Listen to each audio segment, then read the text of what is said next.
To be back. Yeah. Woo. Before we get started, as always, head on over to on our links page, click the RITSec sign-in link so you can get all signed in so we can record that you're here, and we can tell sponsors that you're an active club member, and you get all those cool club member benefits. Right, Chris? Yes. Yeah, keep it up. Did you sign in yet? Questionable. All right. Is there anybody new here? Got any new faces in the crowd? Hey, no, you're not new. What's up? Welcome, guys. We're glad to have you. Hey, some of our old people, if you feel like being social and meeting our new members, I highly encourage it during demo time. Walk around, introduce yourself, and kind of get them jazzed up to be here. We love to see it. All right. So since it's the first weekend, we want to do our first social gathering, social event. So we're going to go ice skating tomorrow night at 8 p.m. in Ritter. Louder? Oh, man, we don't have a mic in here. Oh, that's annoying. We got to be real loud. Okay. So yeah, it doesn't matter if you can't skate. You can still come. It'll be fun. We'll all just make a line going around the wall, and it'll be cool. It'll be fun. So it is $5 total, 3 to rent skates and 2 for ice, or maybe that's flipped. I don't actually know. So if you have your own skates, cool. You don't have to pay for the skate rental, and then it's just the $2 or the $3. I don't remember. It'll be a fun time. We'll get to all laugh at each other's falling and get closer because of it. I didn't write this slide. Cool, we have an events page that has all of our competitions, our interest groups, our social events, and etc. So if you're curious about what we do, when stuff's going down, head on over to there.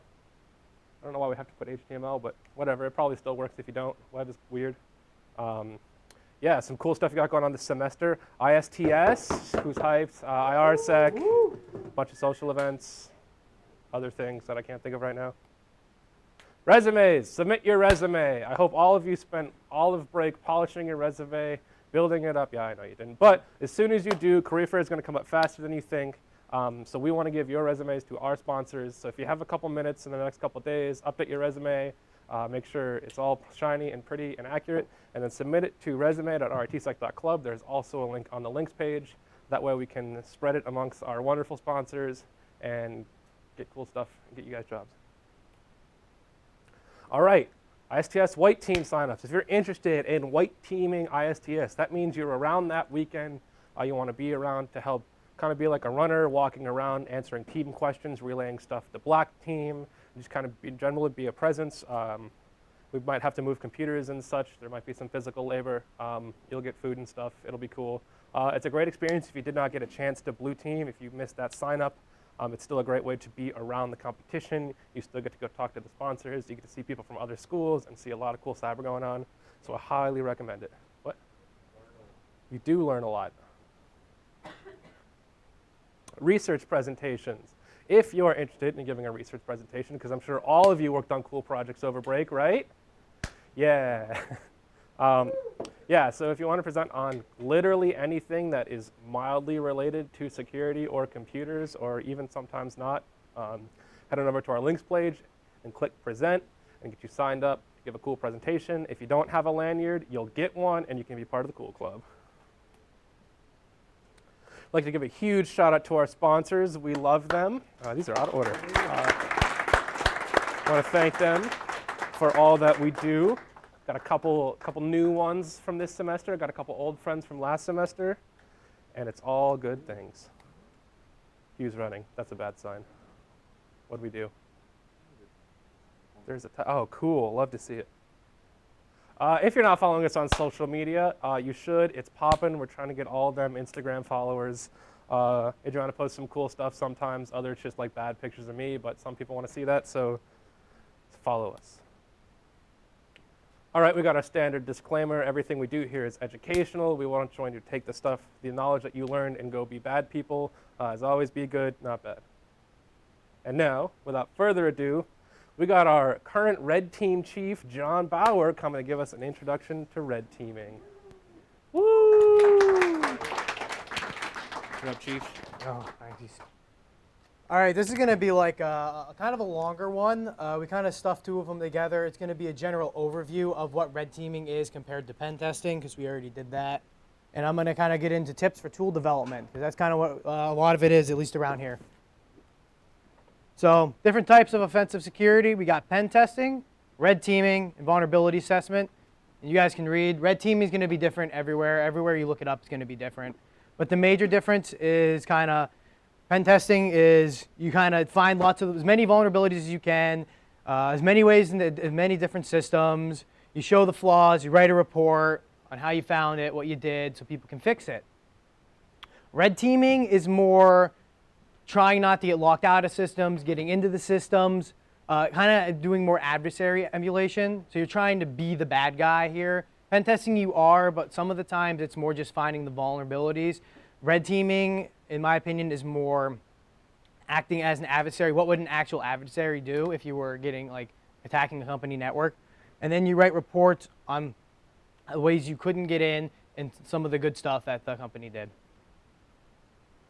So a lot of things that are really, really, really important in red teaming is persistence. If you get caught, you want more than one way to get back in. You use a lot of misconfigured services as ways to get back into different systems. And then in competitions, there is the occasional messing around with the blue team. You don't really do that out in the real world. It's unprofessional. So we're going to kind of go over quick definitions of vulnerabilities, exploits, and threats, what they are. So if you don't already know, vulnerability is a weakness or a flaw in a system, and this is usually in the coding, done to improper coding, somebody overlooked something, etc. And then an exploit is actually taking advantage of that. So it's either using it, writing a tool to abuse it, writing a proof of concept, in some way taking advantage of that vulnerability. And not all vulnerabilities are actually, nobody exploits all the vulnerabilities. There's a lot of vulnerabilities out there that have not been exploited yet. Threats. Threats are something or someone who means to cause you harm.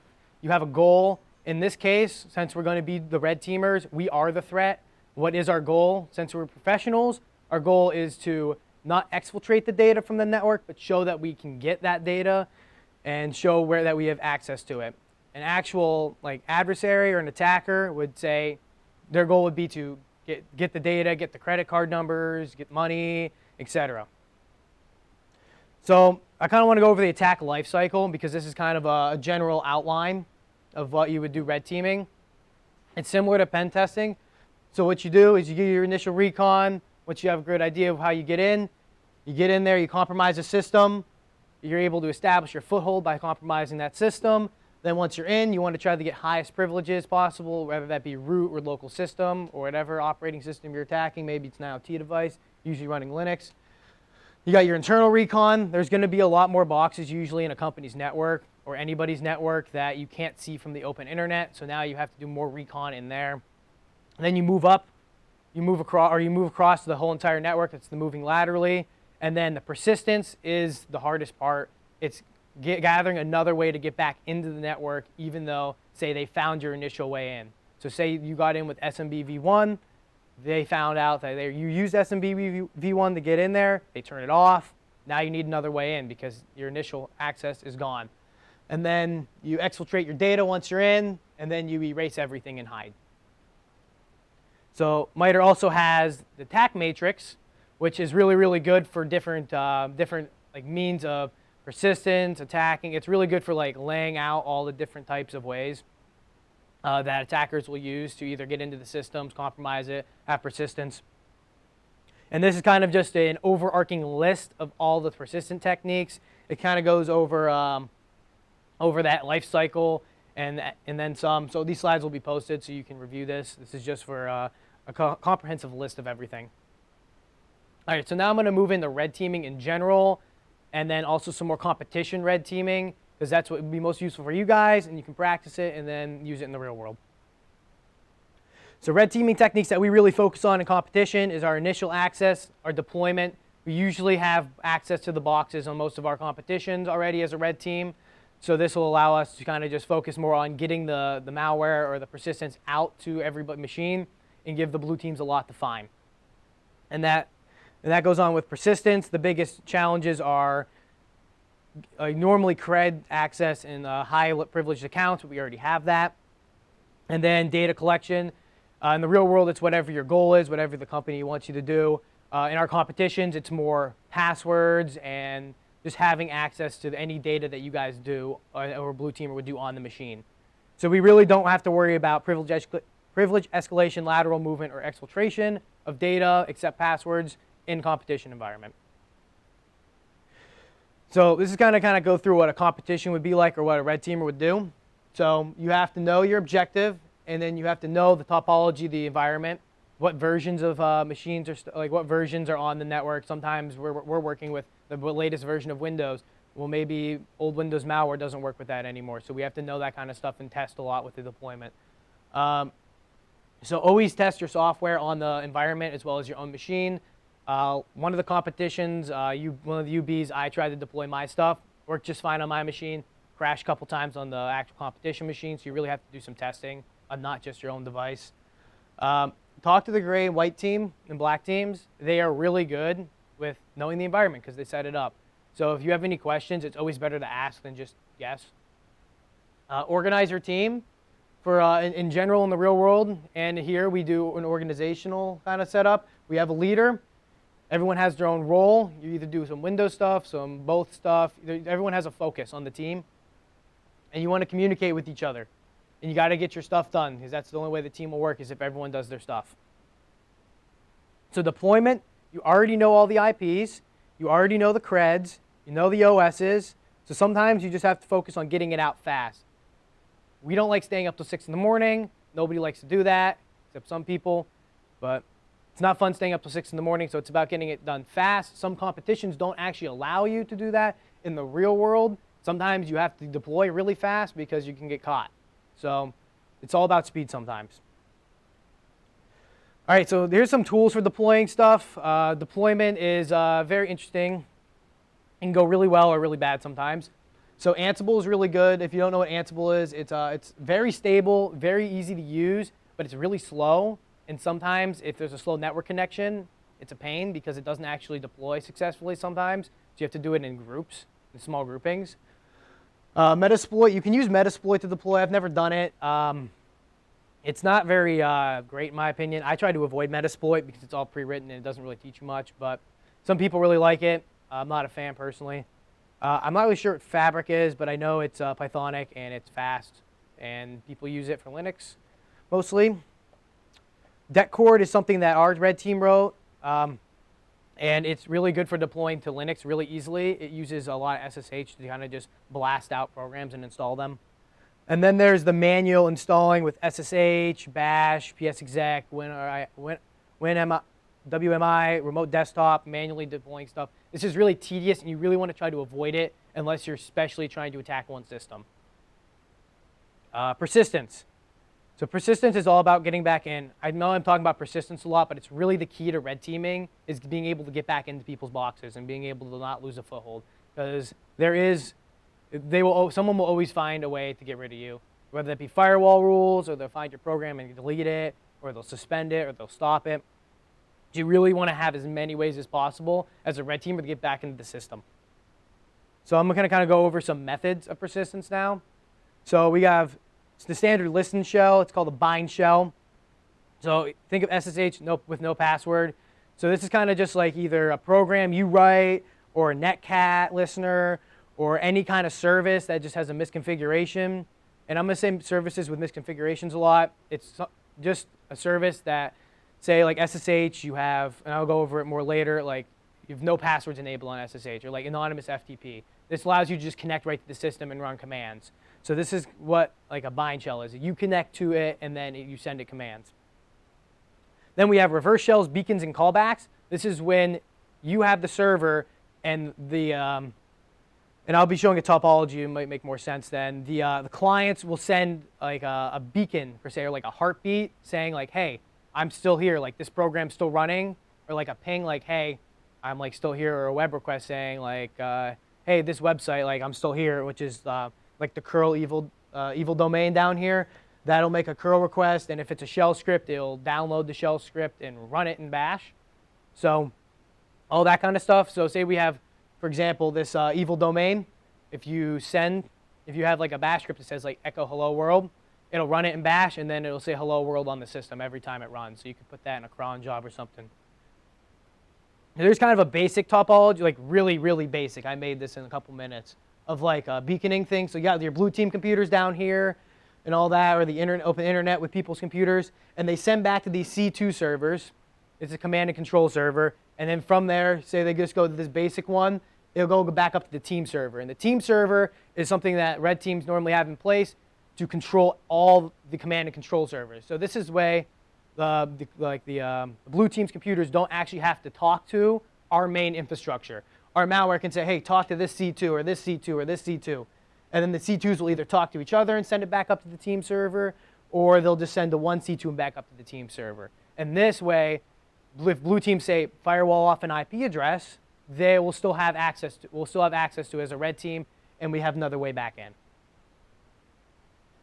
So Autoruns are things that run automatically whenever you start up a system, log in a system, do an action. So like, for example, Cronjobs, you can set in Linux, we talked about last semester, you can set a cron job to say make a call to a server every once in a while, or you can have it run a script every once in a while, anything like that. Same with Task Scheduler, that's just for Windows.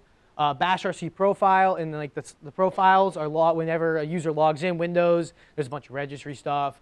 Bash RC, if you're not familiar with Linux, is runs every time you open up you log in. Services are available on both Windows and Linux. It's something that always runs in the background. So there's a lot of services, like say, for example, just a simple one like Nginx. Nginx is a service that's always going to be running if you're hosting a web server. Startup commands. So there's a lot like Windows startup folder, for example. Linux has something like that, I'm sure too. I don't know the name of it offhand. The registry, there's so much to hide. You can hide so well in the registry. And then just be creative. Red teaming is about being creative. It's about abusing things in ways they're not supposed to be used. So it could be some random thing that nobody's ever thought to abuse it, but you thought of a way, well, I could use that in a malicious way. This is what I was talking about earlier. General misconfigurations. Say a website allows you to remotely run JavaScript, PHP. You can get a shell. SSH keys can be misconfigured, or you can steal an SSH key. You have access. They permit root login. That's a bad one because you don't want root to be able to remotely log in. RDP shouldn't be open to the internet. And if you have creds, you can just straight log in. PS exec is like a remote management thing. Gives you like a shell on the system. PAM backdoor. Sometimes you can configure PAM to just let people in. That's pretty bad. And then here's some additional users you can make. So these are the commands that you can make users. Bottom two are Windows, top one's Linux. And this will allow you to be root or local system or an administrator on Windows. So this will give you users with full access, and this is what you want. You want to hide these. Data collection, you want to figure out what blue team is doing. Do they know you're there? Do they see your malware? For beacons, did they cut it off? Do you know if they found it? Watch their firewalls. Keyloggers are great because you can get passwords. They're not as good sometimes in competitions because there's so many computers going off, but they can be useful. So how can you steal data from these boxes? So now I'm going to go into some Linux now that we have a really good base in what we do with Red Team and what Red Team does. Linux, how do you hide? You can see this monkey's hiding in the bushes. You could do some cron jobs, some services, misconfiguring services. You can write your own services. You can backdoor services. It's a lot about services in Linux. There's a lot of ways to hide with services. Linux is a very open source thing, so there's a lot of like little nooks crannies you can find because you can study the source code. Cron jobs, again, very easy to hide, but also very easy to clear. So as a red teamer, kind of dangerous because you can just clear them, but in real life, sometimes there's a lot of cron jobs, so it's a really good place to hide your scripts. Services, they're really good because they run in the background and they're persistent. They run all the time if they're set to. If you create one, you can make it do whatever you want. You can make a service restart. If it's stopped, you can say like a cron job to restart your service. Say you wrote a malicious service. You can have the service execute malicious code as a part of another service, which is another way to hide. Misconfigurations. Misconfigurations are super easy to do on Linux because it's all text files. So you just change one line. Sometimes it's really hard to detect in these long configurations. And we kind of already went over some of those. There are some tricks for Linux. I'm not super familiar with all these. You can make the system kernel panic, make it beep, etc. I think those are pretty self-explanatory. Windows is going to be a little thicker because it's a little scarier because we did a lot of Linux stuff, and there's a lot in Windows that isn't super well documented, or it's really long in MSDN documentation. So I'm going to hit some of them pretty hard. I wanted to include Metasploit in here because it is good and it will work sometimes. It is detected, but it's very versatile and flexible, and you can do a lot of stuff with it. We already kind of like touched base on it a little bit last semester. I do recommend going in on your own. I'm not going to go super in depth. They have a lot of modules. The really important parts is Mimikatz and a couple other modules that it has. This will really allow you to either privesc and get like local system, or you can dump the hashes of passwords, and that will allow you to get users' passwords, which is always really fun to be able to be like, I got your password. Powershell Empire, it was really, really, really good. Kind of dead now, unfortunately, because Defender catches it really easily. I think there's been some revival projects now, but I don't know. I don't keep up with it, so I'm not really familiar. But it's really good for interacting with WinAPI and doing a lot of that persistence lateral movement stuff. Alrighty, persistence is an art, as we keep hitting. I wanted to include one meme at least, because this is art. Once you're in there, once you're in the box, you need to have stuff to stay alive. So now I'm going to go over some Windows stuff, specific stuff to stay alive. So schedule tasks. Like I said, just like with Cronjobs, they're really helpful as a red teamer, but also really risky because you can clear them in so many ways super easily.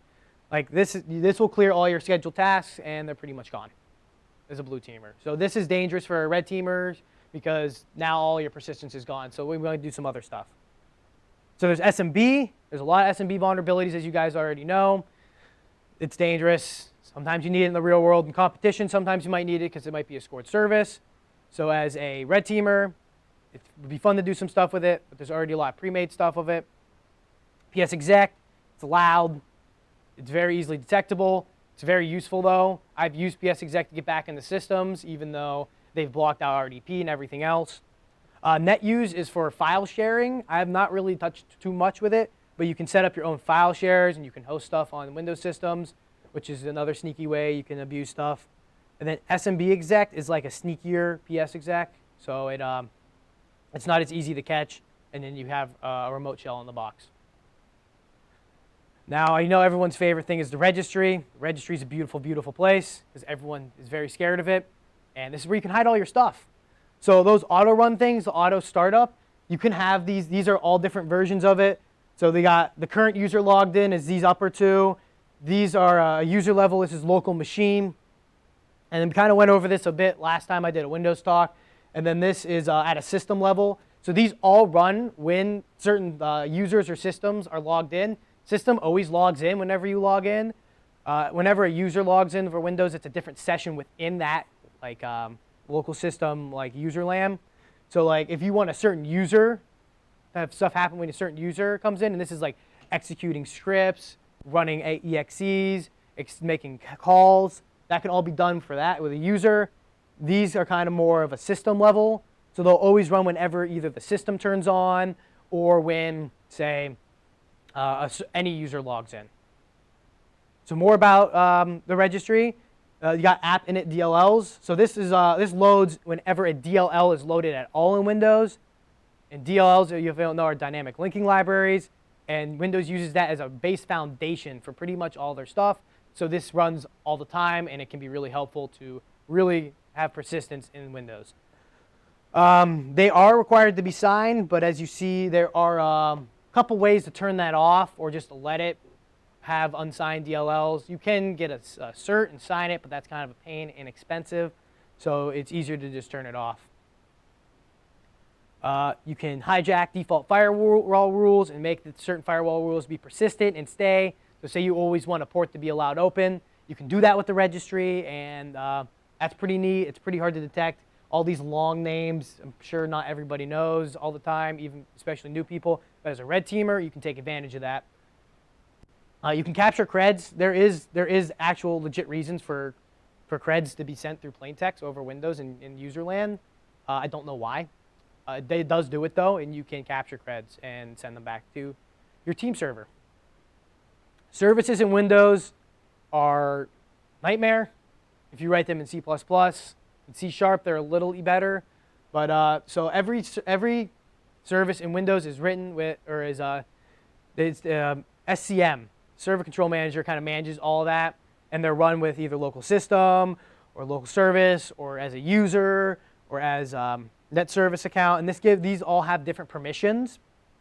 So whether you have different permissions with different users is how many permissions your service has. I personally like to run a system, as local system, because then I have full privileges to everything, and I don't have to worry about all that. Although as a red teamer, you do have to look out. If you do run stuff as local system and you want something to happen to a user, it doesn't work like that.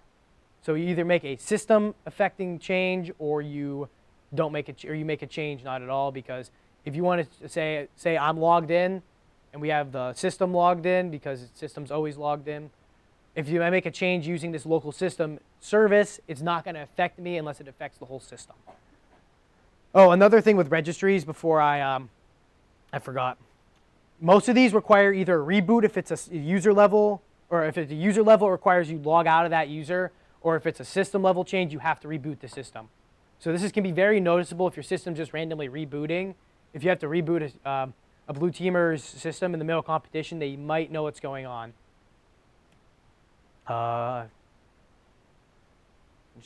SVC host is very dope because you can hide in it, and there's a bajillion of them all running, which is really good for you as a red teamer because you can hide.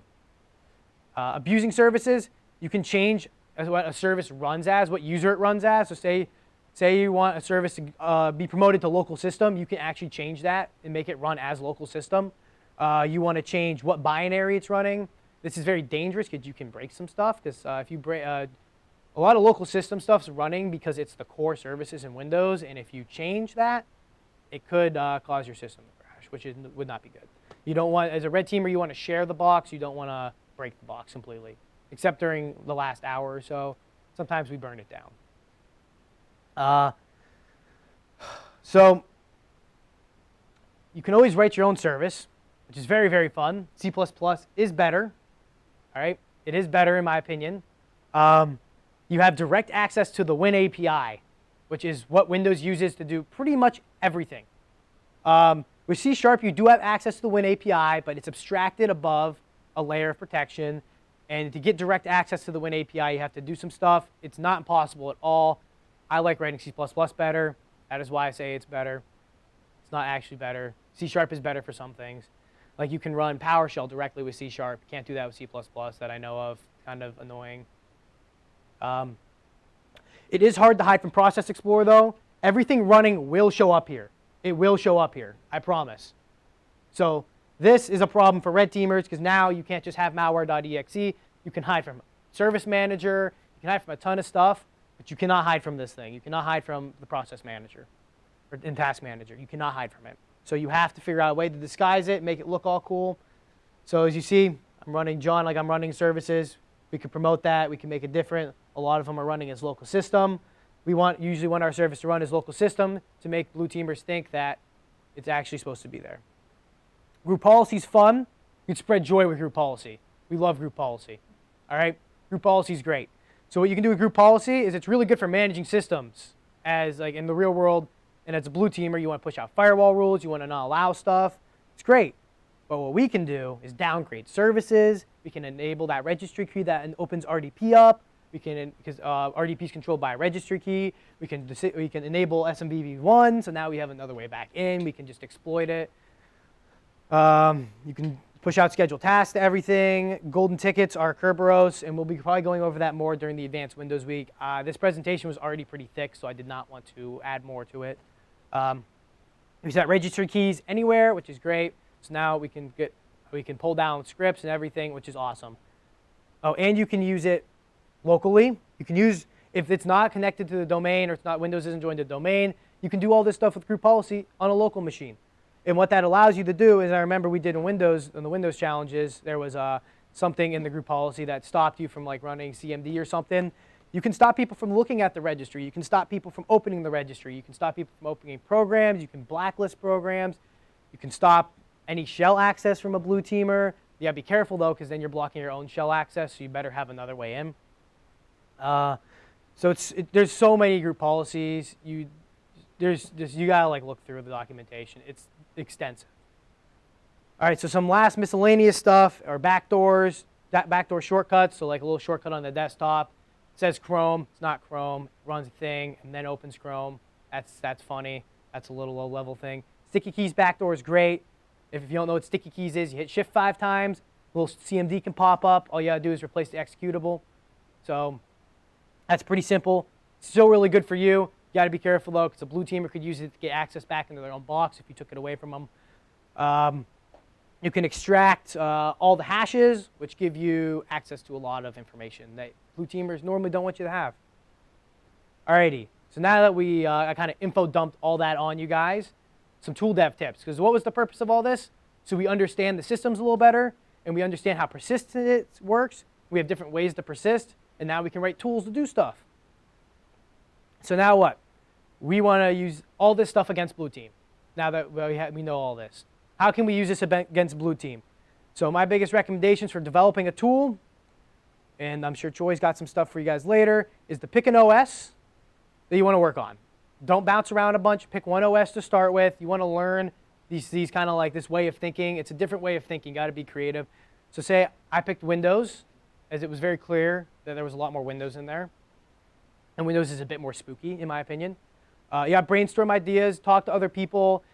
Like, talk to other people about how you can abuse stuff. There's a ton of people who enjoy doing this stuff out in the community, here. You just got to bounce your ideas off other people. Some ideas are really good. Some ideas are impossible, but you don't know that yet, so you want to try it. So talk to other people, see how feasible an idea is, especially for a first tool. You shouldn't be expecting something huge, and I'll get into that. So what I mean by be creative is to use things in ways that they shouldn't be used. So there's, say, Win API has something that sends a message out to everybody in a message box. That's really helpful for a system administrator. Maybe they need to notify everyone logged in something. As a red teamer, I can now send spooky messages to blue teamers. So you got to find out ways to abuse stuff. Change desktop background. Maybe a company wants to change a desktop background to something they want all their employees to know. Maybe it's their policies. I can now change it to something, whatever I want. So now we have like a dank meme, and that's pretty funny. So you just got to find ways to abuse stuff that people wouldn't normally think about. So things to avoid when writing your first tool so you don't get discouraged. Don't worry about if it already exists. People have done a lot of stuff already. This field's been around for a couple years now, so a lot of things have already been done.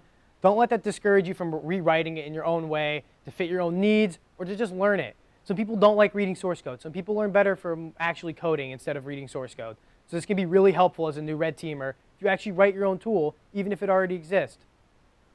Don't expect your first tool to be great. I'm telling you right now. You're going to expect it to be this awesome thing, and sometimes if you're not like super dev experienced or you haven't done this a lot, it's not going to be amazing. But you know what? It shouldn't discourage you. My first tool was not great. Did not work very well. But guess what? I still developed it, had some unknown circumstances that I didn't understand that it would do, and it's pretty cool. So I mean, it worked, but didn't work great.